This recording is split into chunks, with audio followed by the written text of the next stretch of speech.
히든글로벌로 이어가 보도록 하겠습니다. 외신 속에 숨겨진 한국 기업들의 이야기 함께 나눠볼 텐데요. 오늘도 모셨습니다. 조우진 대표와 함께 해보도록 하겠습니다. 안녕하십니까, 대표님? 예, 안녕하세요. 네, 오늘 첫 번째 기사는 어디서 가지고 오셨습니까? 예, SK하이닉스에 대해서 투자한다고 이제 블룸버그가 보도한 내용인데 약간 말이 너무 원론적이죠. 어떤 펀드가 투자하느냐 중요한데 블룸버그가 갖고 있는 펀드 집계 중에서 상위 96%에 해당하는 아주 우량한 수익률을 기록하고 있는 펀드가 SK하이닉스가 없었는데 SK하이닉스가 없었는데도 상위 96%에 해당하죠. SK하이닉스가 없었는데 이제 SK하이닉스를 일단 투자하려고 한다. 그런 내용입니다. 네, 알겠습니다. 그럼 첫 번째 키워드 바로 열어보도록 하겠습니다. 제이너스 핸더슨 그리고 하이닉스입니다. 뭐 펀드 이름인가 봐요. 예, 펀드 이름이 이제 정확히 말하면 자산운용사 이름이고 자산운용사가 이제 제이너스 핸더슨인데 제이너스 핸더슨이 아까 말씀드린 대로 블룸버그가 갖고 있는 자산운용사를 갖다가 이제 집계하겠던 펀드 중에서 상위 96%에 해당하는 놀라운 수익률을 거두고 있는데 해당 펀드를 운영하는 제이너스 핸더슨은 특이하게 메모리 칩인 이제 마이크론과 샌디스크를 갖고 있는데 SK하이닉스는 없었습니다. 그래서 이제라도 SK하이닉스에 투자하려고 한다라는 내용입니다. 그렇다면 우리가 다 알다시피 SK하이닉스 너무 많이 올라가지고 그 주가가 한 주당 뭐 200만 원 넘었는데 이제 투자해도 돼? 이런 의문을 다 갖고 계신데 이 해당 자산운용사는 지금도 늦지 않았어. 나 이제라도 투자할 거야. 라는 데모로 이제 그 실제 투자를 하겠다고 해서 블룸버그가 이제 보도를 했습니다. 네, 알겠습니다. 블룸버그의 보도입니다. 그렇다면은 요 자산운용사의 약간 색깔 그리고 이렇게 뭐 투자를 하게 된 계기가 궁금한데요. 뭐 SK하이닉스가 잘 나가기 때문이겠죠. 예, 잘 나가기 때문이고 거기 블룸버그가 이제 보도한 내용을 보면은 결국 HBM의 경쟁력에 있어서는 SK하이닉스가 메모리 3사 중에 1등 아니냐. 그리고 그러다 보니까 올해뿐만 아니라 내년에 HBM에 대한 초과 수요가 계속 늘어날 수밖에 없고 그리고 제 코너나 뭐 다른 분들도 기사를 통해서 아시는 분도 많이 계셨지만 이제는 메모리 기업들이 예전과 다르게 한 달 분기 단위로 계약하는 것이 아니고 초과 메모리 수요가 지속하다 보니까 고객사들이 아우성을 치는 거죠. 야, 초과 한 달 분기 단위로 계약을 하다 보니까 우리가 너무 피가 말라. 그래서 연간 단위로 뭐 3년, 5년 단위로 계약을 하자. 이것이 그대로 HBM 시장에 접목이 됐을 때 HBM이 일반 범용 DRAM보다는 더 수익률이 좋지 않습니까? 더 수익률이 좋은 것이 올해뿐만 아니라 내년에도 그대로 지속될 것이다. 이런 맥락에서 SK하이닉스의 HBM 경쟁력을 바탕으로 해서 그 제이너스 핸더슨이 지금이라도 투자하겠다라고 결정을 했다는 것입니다. 이제 아직 투자를 하진 않은 거죠. 예. 그렇다면은 규모는 어떻게 되나요? 이게 궁금한데.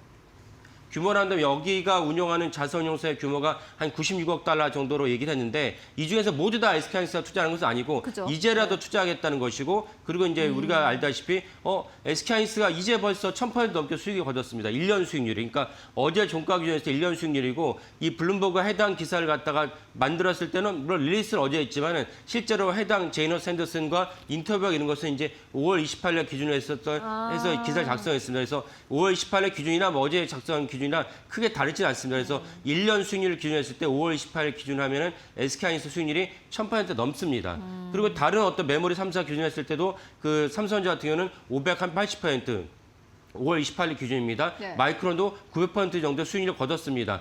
이름에도 불구하고 SK하이닉스의 수익률이 1000% 넘었다. 그러니까 1년 전에 SK하이닉스의 주가가 얼마이냐? 20만 원대였습니다. 20만 원인데 이제 어제 종가 기준하면 200만 원이 넘었으니까 1000% 넘게 했다는 것을 단순 계산을 알 수가 있죠. 이름에도 불구하고 SK하이닉스는 더 올라갈 것이다. 이런 결정을 했기 때문에 판단했기 때문에 제이너스 핸더슨이 우리는 늦지 않았다. 지금이라도 들어간다라고 결론을 냈다는 것입니다. 일단은 뭐 기사에서 정확한 규모는 안 나온 것 같네요. 다만 그럼에도 일단 SK하이닉스에 투자를 한다라는 부분이 나왔고요. 그렇다면 지금 SK하이닉스의 마켓시어는 어느 정도가 됩니까? 예.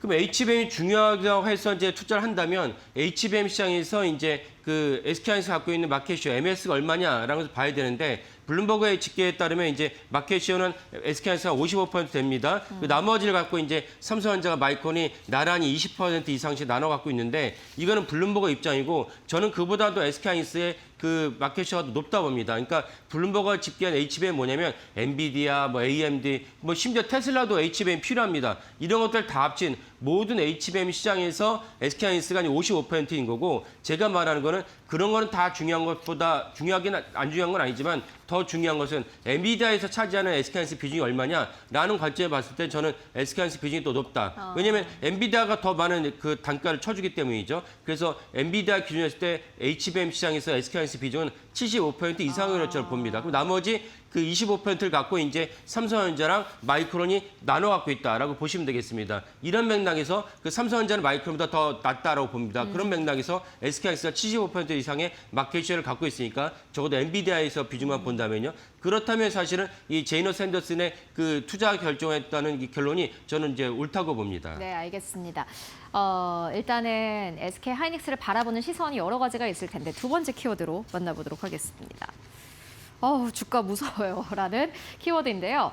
주가가 좀 무서울 만해요. 왜냐하면 지금까지 아마 뭐 한국에서 이 정도의 상승률, 그러니까 시가총액이 큰 기업들 가운데서 이렇게 올라간 기업은 많이 없을 테고, 그럼에도 불구하고 이 운용사가 주가가 더 올라갈 것이다라고 보고 아마 투자를 결정을 한 것일 텐데 여러 가지 기준이 있을 것 같습니다. 어떻게 보십니까? 예. 이런 제조업체에서 가령 이 해당 종목이 고평가, 저평가라고 보는 건 이제 PER이죠. 과거에는 메모리 기업들이 PER 대접 못 받았습니다. 왜냐하면 18개월 주기로 왔다 갔다 하다 보니까 PER을 갖고 접근하려면 최소한 3년치 영업이익을 끌어와야 되는데 18개월 주기로 왔다 갔다 하다 보니까 3년치 영업이익을 추정할 수가 없어요. 그러다 보니까 주로 매겼던 그 지표가 무엇이냐면 PBR이었습니다. PBR 기준으로 해서 그 이게 고평가, 저평가 나는데 이제는 아까 제가 말씀드렸고 많은 분들이 인지하다시피 LTA 장기 계약으로 이제 그 고객사와 계약을 하다 보니까 PER로 대접받을 수 있습니다. 그래서 PER 기준으로 했을 때 SK하이닉스를 비롯한 메모리 3사회가 지금 고평가냐 저평가냐라는 것을 관점을 본다면 블룸버그의 집계를 본다면 아까 말씀드린 5월 28일 기준입니다. 그래서 차트를 본다면 SK하이닉스가 PER이 7배가 안 됩니다. 삼성전자도 역시 PER이 7배가 안 되고 그리고 경쟁사의 마이크론이 그나마 3, 4조엔 제일 높은데 PER이 9.9배, 약 10배에 해당하는 것이죠. 그러니까 마이크론이 3등 기업인데 불구하고 10배 가장 높은 PER을 받는 이유는 무엇이냐? 다 아시죠? 유일하게 메모리 3사 중에서 그 마이크론이 미국에 상장돼 있기 때문입니다. 이 상장돼 있던 프리미엄을 갖다가 마이크론이 오롯이 누리고 있는데 오롯이 누리고 있는 상장사의 그 PER을 갖다 프리미엄을 이제 누가 깨고려고 합니까? SK하이닉스죠. SK하이닉스가 ADR을 통해서 미국 상장사, ADR이라고 쉽게 말하면 미국의 개인 투자자들도 MTS로 거래할 수 있게 만들어준다는 것입니다. 이런 맥락에서는 그 마이크론이 SK하이닉스보다 삼성전자 PER을 갖다가 더 많이 그 대우를 받고 있다는 것은 이해가 되는데 이제 SK하이닉스가 ADR을 갖다가 그 상장이 되려면 마이크론 못지않은 PER을 받아야 한다는 걸 알 수가 있고 그리고 상대적으로 다른 종목을 본다면 S&P 500뿐만 아니라 필라델피아 반도체 지수, 필라델피아 반도체 지수의 평균 PER이 얼마냐? 26배입니다. 그 필라델피아 반도체 지수를 고려한다면 여전히 SK하이닉스나 마이크론이나 삼성전자가 여전히 저평가되어 있다. 그래서 오늘 소개해드린 그 제이너스 핸더슨이 우리 늦지 않았어라고 하면서 지금이라도 투자하겠다고 나섰다는 것입니다. 네.